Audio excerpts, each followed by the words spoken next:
On the stormy evening of April 17, 1790, a messenger reached the governor's mansion in Pennsylvania with an urgent message. Dr. Franklin is dead.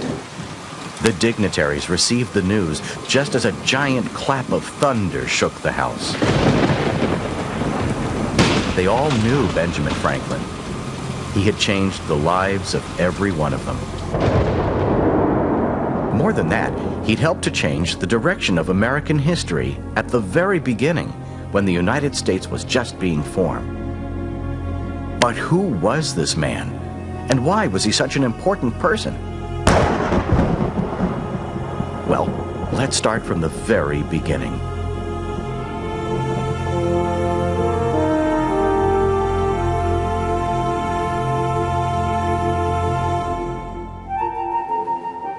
About 300 years ago, at the start of the 1700s, a young boy named Benjamin Franklin grew up in the colony of Massachusetts. He was just like most kids his age. He loved to play and explore and dream.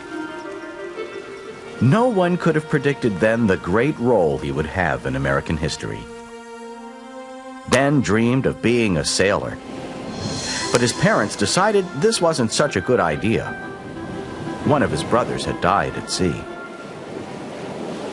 So when he was 12 years old, he was sent to work as a printer's apprentice with his older brother James. It was here that Ben first learned how to run the printing press that printed the local newspaper. He spent his evenings learning to read and write well. These skills would one day make him famous. What mattered to him then was that he didn't like taking orders from his older brother. And when he turned 17, he decided it was time for him to leave and seek his own fortune. Franklin had a sense of wanderlust, an incurable sense of adventure, wanting to travel throughout the world. He set sail for Philadelphia, which was a city in the colony of Pennsylvania. Philadelphia was one of the biggest, busiest cities. When he arrived there, he had only a few clothes with him in his pockets and very little money. But he made lots of friends in Philadelphia, including a woman named Deborah, who he eventually married.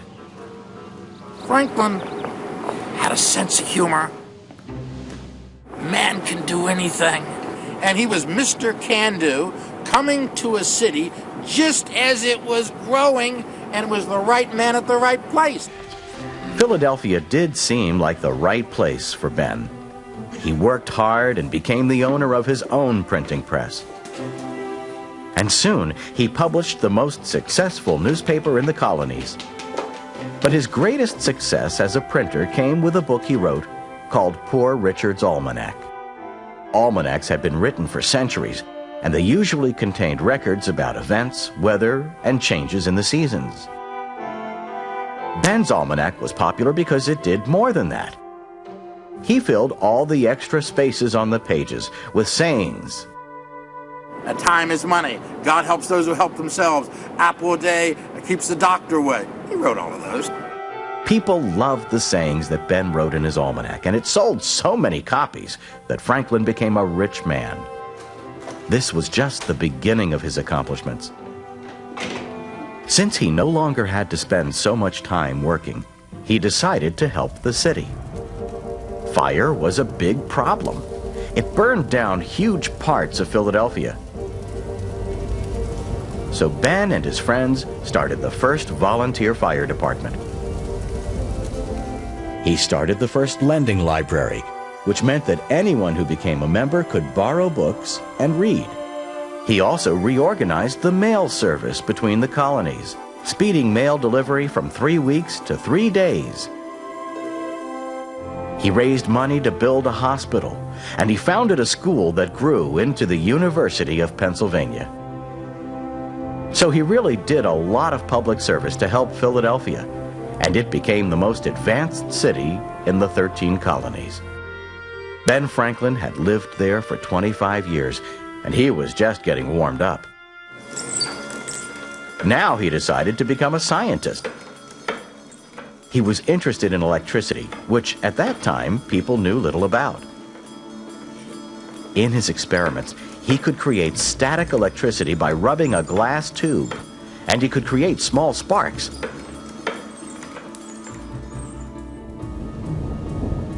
But Ben often wondered about lightning and whether it was also electricity.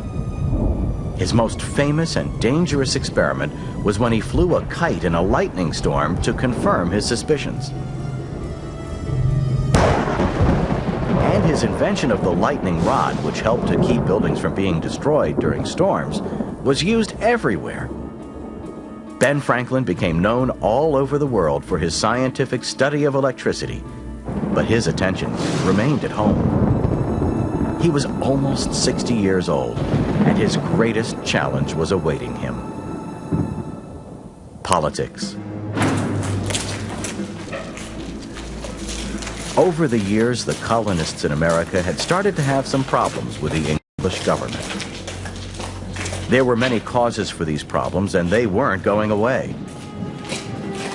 The colonists were becoming increasingly unhappy with the way they were being treated. The tension was rising, and Ben Franklin was asked to help. He was now a diplomat, and he set sail for England to talk to the lawmakers about the problems. Ben knew that England was mistreating the colonists, but he loved England. And it took him a long time to realize that the 13 American colonies could not have the freedom they wanted if they remained part of England. Franklin was one of the very, very last people to decide that the American colonies should seek their freedom.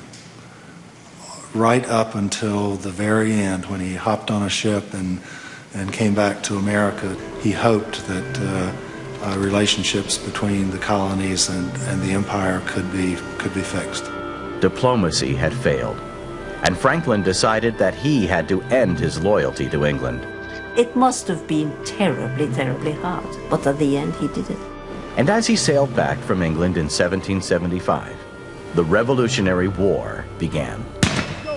The colonists had had enough, and they started to fight against the English for the right to rule over themselves. Ben Franklin returned to America 1 week after the first battles had been fought, and put to use his writing skills once again, this time for a much greater purpose.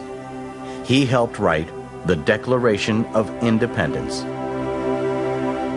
This was a document that told the reasons why the colonists wanted to be free from England. It blamed the English government for mistreating the colonial people, and it said that all people everywhere have rights, and if a government doesn't allow them to keep those rights, then the people can start a new government. It's called a revolution, and that's what the American colonists had started. Soon, Franklin became known as a leader of the revolution. It was a tough war, and things were not going well for the colonists. So late in 1776, at the age of 70, Ben Franklin set sail again for the most important job of his life. He sailed to France to ask them to help the colonists. If he were caught by the English, he would have been killed. He landed in terrible weather, and he was very much weakened by the crossing, which had been terribly rough. He had been in danger all through the voyage, of course, because if the English had captured him, he would have been tried for treason and probably hanged. But once he hit French soil, he was immediately very, very warmly received in France. At first, the French weren't sure whether they should help the colonists in their revolution. But after a lot of discussion and debate, Ben managed to convince them. Many historians believe that without the help of the French, the colonists could not have won the war for their independence. French guns, soldiers, supplies, and ships were sent to America to help in the war. And Franklin returned to Philadelphia a hero. 8 years after the war began, England signed a treaty which recognized the United States as an independent country. The revolution was over. He had lived 84 years and had succeeded at many things. He was, at his time, the greatest writer in America, an inventor, a world-renowned scientist, a diplomat, and a revolutionary. He had a sense about how America could oodle its way out of the empire and become an independent nation. And while it wasn't clean and it wasn't pretty, he got us there. So, on that stormy evening in 1790, when the news of Ben Franklin's death spread throughout the city, and the lightning flashed, they all knew who Ben Franklin was. He had changed the lives of every one of them.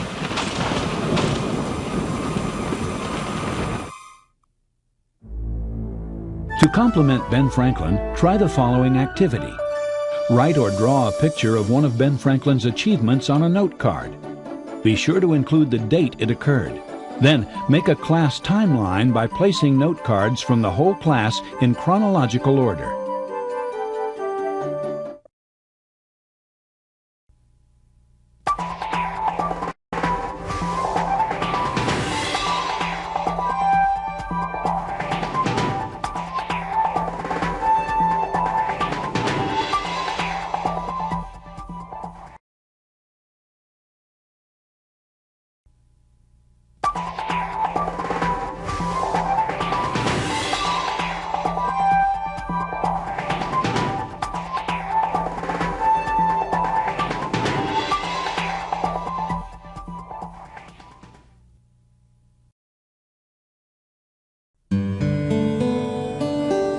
Over 200 years ago, much of the United States was wild frontier, land that no Americans had settled on yet.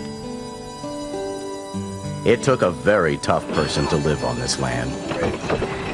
Someone who could hunt and build and work hard. Traveling by horse and wagon was difficult. During this time, there was a legend about a man who wore a raccoon hat and wrestled alligators for exercise. People said he fought wild bears and could run faster, jump higher, and dive deeper than any other man. Animals were afraid of him.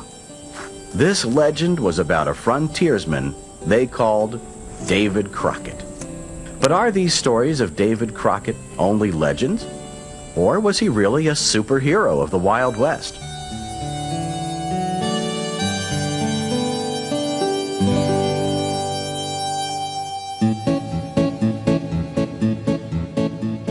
Most of the tall tales about David Crockett and his skills as a frontiersman were made up. People wrote about him and sang songs about him after he died, and no one knows for sure if he wrestled alligators or not. That's what a legend is. But we do know that there really was a man named David Crockett who lived during the 1800s, and he really was a hero in Texas. In 1835, David Crockett had traveled into the frontier of Texas to live. During this time, the land we now call Texas was a part of Mexico. Mexico was a lot bigger than it is now, and it was ruled by a man named General Santa Anna. Many of the people in Texas had settled there from the United States, and they didn't like the way Santa Anna ruled the country. David Crockett was one of them.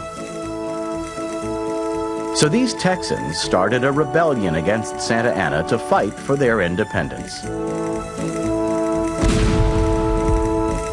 It was the beginning of a revolution, and Santa Anna's army marched towards the rebels to end the rebellion. About 187 Texas rebels barricaded themselves into an old church known as the Alamo to wait for Santa Anna. David Crockett was one of those men. He was well known as a great frontiersman, and he was willing to die fighting for the freedom of Texas. David Crockett and all the others at the Alamo prepared for an attack. They filled the walls with stone and sand to defend themselves against Santa Anna's army. All was quiet, but suddenly a guard spotted something in the distance. Santa Anna and his army had arrived, and there were many more of them than the Texas rebels. Now they all had to decide what to do. Should they run or stay and fight? David Crockett stepped forward, and everyone followed.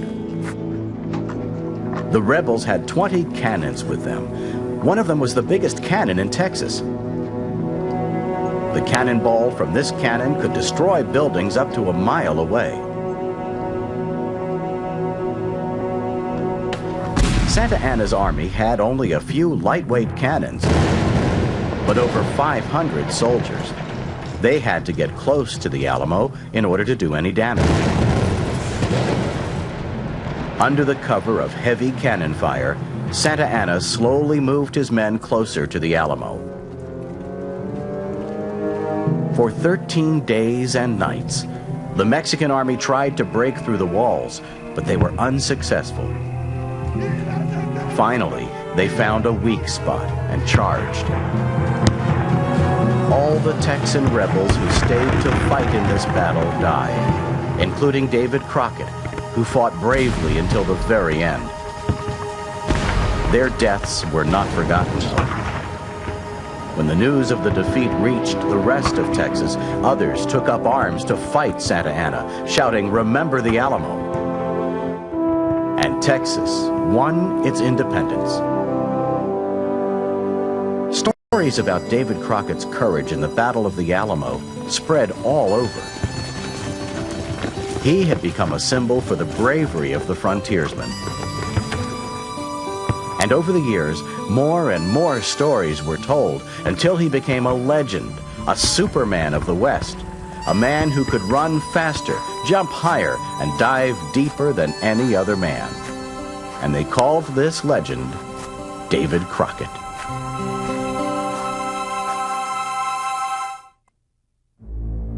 To complement David Crockett, try the following activity. Using a map, trace the boundaries of the United States and Mexico as they exist today and as they existed in the early 1800s. How have the sizes of the two countries changed? How has the size of Texas changed?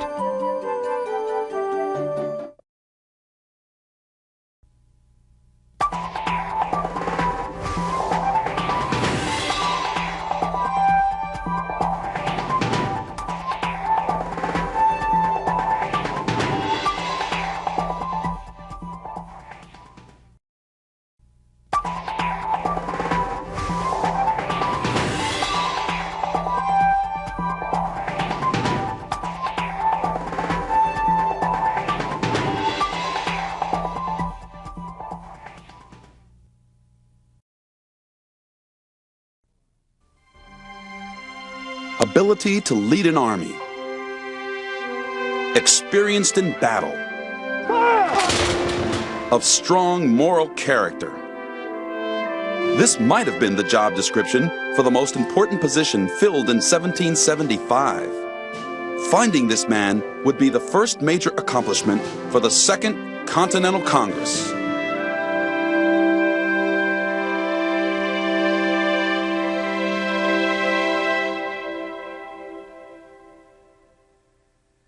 In 1775, Congress created the Continental Army, a force that could protect American interests from British attack. But finding the man to lead this army was a challenge. Many of the colonists had experience in battle. They had fought under British command in the French and Indian War. But these soldiers were not allowed to rise to high-ranking positions within the army. This left few well-trained men to lead the colonists as they faced the world's most powerful war machine, the British Army. But one man inside Congress knew who should lead them. Massachusetts delegate John Adams called for a strong and trustworthy leader, one who could bring his country victory. But more importantly, Adams knew that this man would have to unite the independent colonies. On June 14th, Adams began to describe his ideal candidate. A gentleman from Virginia who is among us here, and very well known to all of us.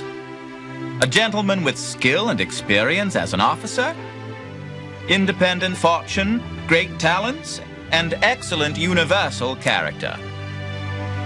John Adams could only be describing one man, George Washington of Virginia. To remind Congress of his military experience fighting for the British, Washington wore his uniform from the French and Indian War. During that war, Washington wanted to be an officer in the British Army, but because he was a colonist, it was difficult to advance to a high position. So Washington put aside his military aspirations and for more than 10 years managed his estate, Mount Vernon. Now, just before the Revolution, Washington saw the opportunity to renew his military dream. George Washington was a very unlikely choice. There weren't a lot of other choices. The Americans didn't have a very strong military tradition separate from the British. You know, it was a society that was a part of the British Empire. I think George Washington maybe wasn't the greatest military figure in the world or the greatest man for the job at the time. But I think the greatness of the man was his ability to sort of promote himself as the best man for the job at a time when they needed somebody to do that. They were all brand new to the game. They didn't know where they were going. He had the great moxie, you know, to show up at the Continental Congress and be his own PR. He said, I'm here, I can do the job. Looking back at it a couple centuries later, it was a great choice. But at the time, I mean, it was a crapshoot. As George Washington traveled from Philadelphia to Boston to take command of the Continental Army, crowds came out to cheer the first American commander-in-chief. And he looked every inch the general. He was a talented horseman, and his uniforms had been expensively tailored to emphasize his powerful physique. Understand, in an era when maybe the average male might have come in at around 5'8" and maybe about 145 or 150 pounds, George Washington was 6'3", 225. He could have played linebacker in the NFL.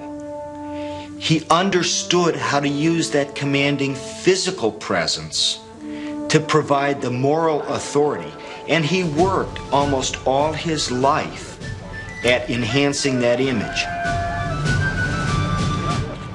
George Washington knew his enemy was a highly disciplined group. Armed with the finest weapons and equipment, the men of the British Army were professional soldiers. Most colonial soldiers weren't well equipped and lacked military training. Washington had to transform these farmers and blacksmiths into an army. The Continental Army would experience many difficult times before the end of the war, but Washington's courage and dedication enabled him to lead his army to victory. And without Washington, the American colonists might never have won the Revolutionary War.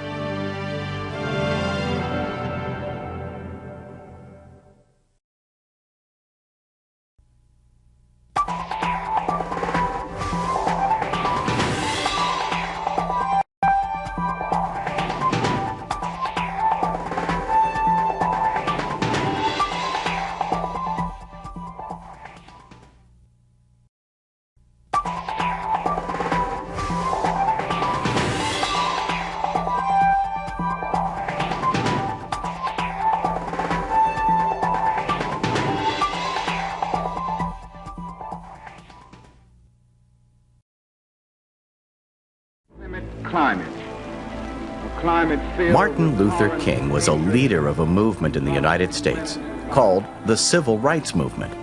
It took place during a time when African Americans were not given the same rights as other people in America. The Civil Rights Movement was a protest against this inequality. On August 28, 1963, over 200,000 Americans gathered in Washington, D.C. to talk about civil rights. One of the speakers there was Martin Luther King. And on that day in August, he shared his dream with the world. I have a dream. My 4 little children will one day live in a nation where they will not be judged by the color of their skin, but by the content of their character. I have a dream today.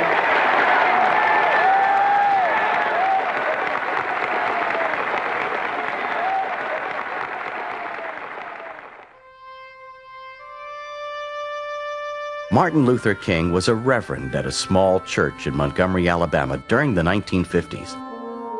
At this time, many public places in the United States were segregated. That means that black people were forced to use separate spaces from white people. There were separate bathrooms, separate waiting rooms, and separate communities. Even public buses were segregated. Montgomery, Alabama was no exception.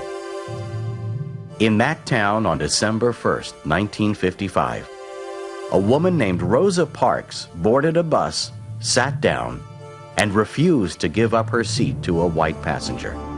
She challenged the segregation law and she was arrested. The injustices which we have experienced. Martin Luther King took action and helped organize a protest against the arrest of Rosa Parks. This would be the beginning of a career that would change the whole country. The protest was a boycott, which meant that all the black people in Montgomery, Alabama would stop riding the buses.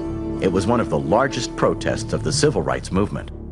Well, we hope to achieve equal rights as any human being deserves. That's what we are working for. For over a year, the protesters walked to work or took taxis, but refused to ride the buses. Meanwhile, Rosa Parks' case was taken to the Supreme Court. This protest which we are involved in is constitutional. And to deny us that right would be to deny our constitutional right as citizens of the United States of America. After 381 days of walking for equality, they were successful. The Supreme Court ordered Montgomery to end segregation on its buses. But this was just the beginning for Martin Luther King. There was still segregation in schools and hotels and restaurants. Martin Luther King wanted to change this, but he wanted to do it in a nonviolent way so no one would get hurt. Unfortunately, many times, force was used to stop his peaceful demonstrations. But even faced with violence, Martin Luther King continued to believe in the power of nonviolent protests. Less than a year after he gave his speech in Washington, D.C., President Johnson signed the Civil Rights Act of 1964 into law, making segregation illegal in public places and giving black people equal rights in their jobs and in education. Martin Luther King won the Nobel Peace Prize for his work in the civil rights movement. At 35 years old, he was the youngest person ever to receive this honor. The Nobel Peace Prize.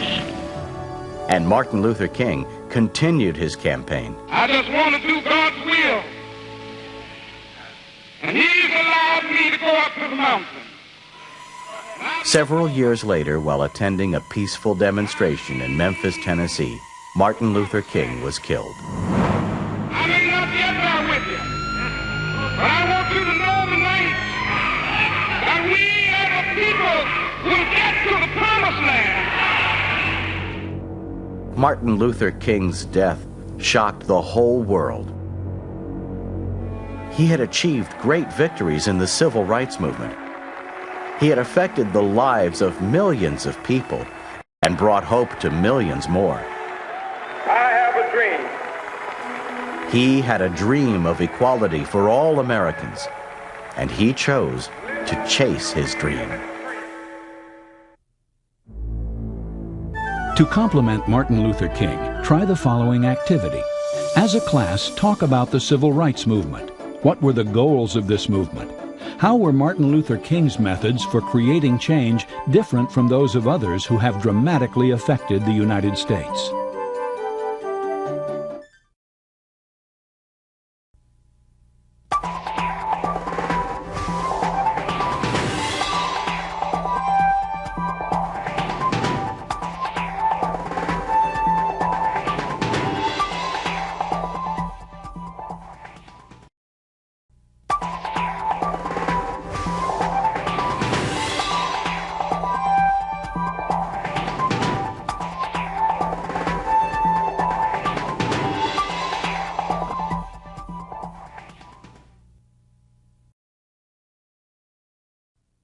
"1775. the American colonies began to embrace the idea of independence from England. But the king would not be disobeyed, so he sent troops to America to enforce his rule. A confrontation was inevitable, and the midnight ride of Paul Revere would change the course of history. On the night of April 18, 1775, 800 British soldiers, or regulars, marched to the small town of Concord, Massachusetts. General Thomas Gage, the commander of the British forces in Boston, sent them to capture the weapons held by the colonial troops, or Minutemen. But the secret order was passed to colonial spies, who began to send warning across the countryside. Around 10 o'clock, 2 lanterns glowed briefly in the steeple of Boston's Old North Church. This signaled colonists across the Charles River that the British soldiers would travel by water. Colonial leader Dr. Joseph Warren called for Paul Revere and William Dawes to spread news of the march to Lexington to warn the Minutemen and their leaders that they were in danger. Dawes left by land and slipped through the guarded roads of Boston. Paul Revere left by boat. About 10 o'clock, Dr. Warren begged that I would immediately set off for Lexington. 2 friends rowed me across the Charles River. They landed me on the Charlestown side, went on to the town, and there got a horse. The moon shone bright.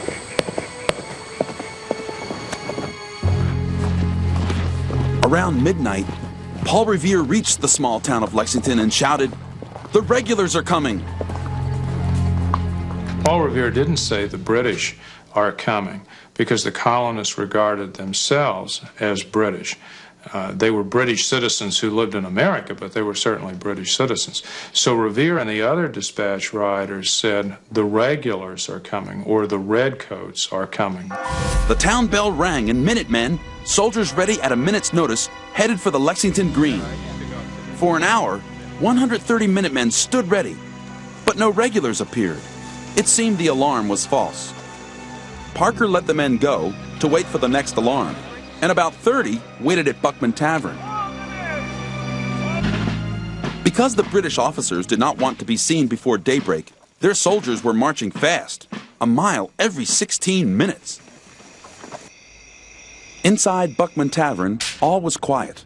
But around 4:30 in the morning, a scout arrived with news that the regulars were less than half a mile away. By 5 o'clock, about 100 British soldiers marched towards the Lexington Green. Captain Parker gathered his men, now less than 80, and gave his orders. Stand your ground. Don't fire unless fired upon. But if they mean to have a war, let it begin here. The Minutemen heard British Major John Pitcairn yell, "Lay down your arms!"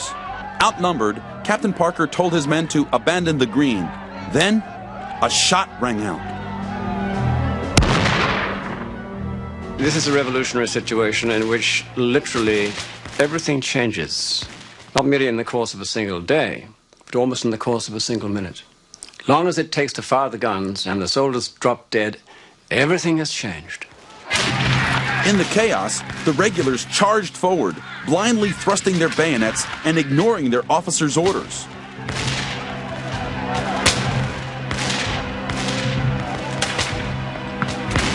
At last, the drums brought the soldiers back into line, and they continued their march to Concord, where they were supposed to go in the first place. The British found they had only 1 man wounded, a private shot in the thigh. For the families in Lexington, 8 men lay dead, 10 others were wounded. The survivors shouldered their muskets and set off toward Concord.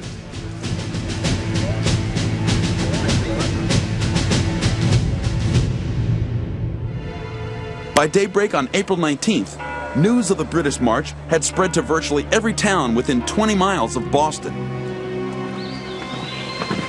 At 8 o'clock in the morning, the regulars reached Concord and searched for weapons. The soldiers found 3 cannons, some flour, and 500 pounds of musket balls. A mile and a half north of Concord, about 100 British soldiers were guarding a small bridge. On the hill above them, hundreds of angry Minutemen gathered and waited. They were constantly being joined by men from neighboring towns. They made no move, only waited to observe the situation. While the regulars searched Concord, the blacksmith shop and the courthouse were set on fire.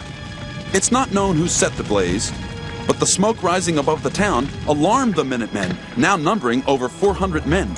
The colonists assumed their homes were being burned. "Will you let them burn the town?" a soldier cried. The answer was, "No." As the Minutemen approached the North Bridge, the British fired.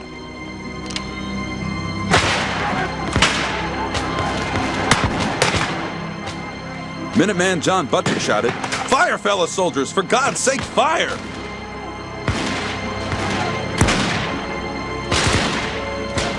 In the exchange of gunfire, 2 Minutemen were killed, but 4 British officers were wounded and 3 enlisted men lay dead. The regulars fell back and prepared to return to Boston.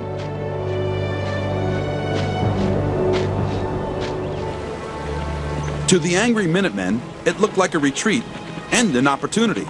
Using a shortcut, the Minutemen reached a crossing called Miriam's Corner ahead of the British soldiers. Taking cover behind houses, fences, and trees, they waited for the British soldiers to march into their trap.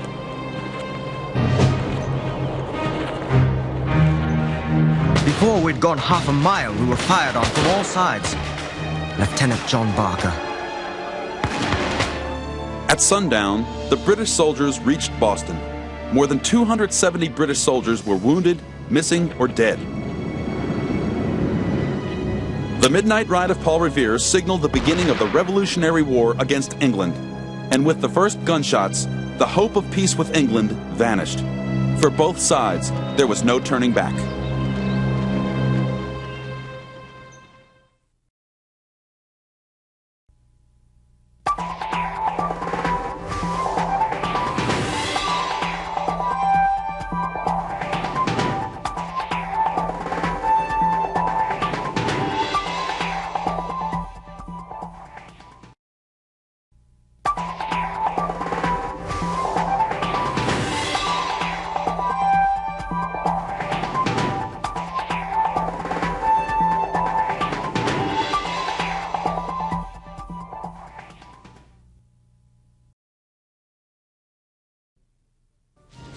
In 1775, the American colonies entered a war in which they risked everything for freedom.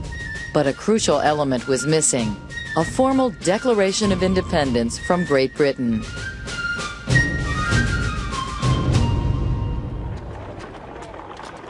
In January of 1776, news arrived from England that King George III was sending an army to crush the growing revolution. In Philadelphia, the First Continental Congress, made up of representatives from each state, wanted peace with England. But in June of 1776, the Second Continental Congress looked for a bolder move.